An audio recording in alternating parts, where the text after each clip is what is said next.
Akciğerleri tamamen doldurmadan bir nefes alacağız. Sonra önümüzde bir cam ya da ayna varmış gibi ve biz bu aynaya ya da cama buhar yapmak istiyormuş gibi nefesi ağzımızdan vereceğiz. Bunu 3 defa tekrar edeceğiz. 4. öksüreceğiz. Aldığımız nefesleri 3 saniye içimizde tutmamız küçük hava yollarının açılmasını sağlayacak. Örnek yapıyorum.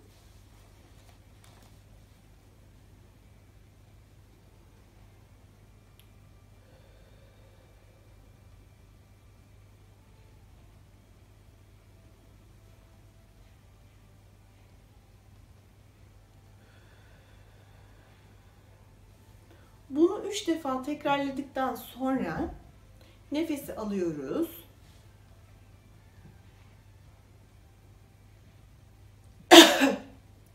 Karnımızı kasarak kuvvetli bir şekilde öksürüyoruz.